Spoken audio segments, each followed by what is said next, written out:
বাতাস, এর মধ্যে আমরা আর কি যাচ্ছে শুট নিতে। মেঘ যে পরিমাণ লাগছে, তো আমরা শুট নিতে পারবো কিনা জানি না। তো তারপর ইনশাল্লাহ দেখা যাক কি হয়। আমরা তো শুট নিবই, যে কোনো কায়দায় এবং যে কোনো ভাবে শুট নিব। ঝড়ের সঙ্গে যুদ্ধ করে হলে আমরা শুট নিব ভাই। শুট শুটই, শুট মিস করা যাবে না। তো রাহুলের এত কনফিডেন্স যে বৃষ্টির মধ্যেও শুট নিবে, শুট নেবে মানে শুট নেবেই ইনশাআল্লাহ। তো হিলাল ভাই কি বলে সেটা আমি দেখতে চাই, যে বৃষ্টির মধ্যে উনি কি পরিমাণ শুট নেবে কি নেবে না, তার কাছ থেকে জানতে চাই। তো ভাই আপনি বৃষ্টির মধ্যে কি শুট নিতে চাচ্ছেন?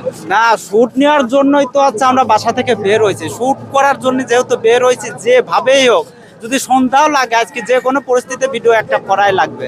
কারণ ভিডিও যেহেতু আমরা কম বেশি হচ্ছে বানাই, আপনারা সবাই জানেন, তাহলে তো ফেসবুকে রুলস মেনটেন করে ভিডিও আপলোড করা লাগবে।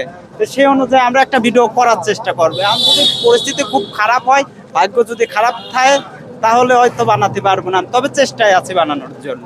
তা আপনারা, আমরা যে ভিডিওগুলো ছাড়ি আপনাদের এন্টারটেনমেন্ট এবং বিনোদনের জন্য, আপনারা পাশে থাকবেন, সাপোর্ট করবেন।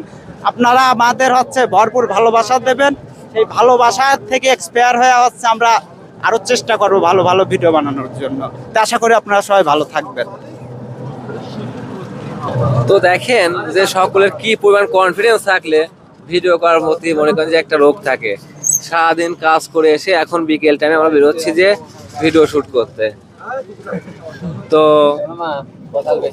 সকলকে অনেক অনেক ধন্যবাদ আমাদের ভিডিওগুলো দেখার জন্য এবং সাপোর্ট করার জন্য। আপনারা ইনশাল্লাহ অবশ্যই আপনাদের দোয়া ভালোবাসা থাকলে আমরা আরো অনেক দূর এগিয়ে যাব।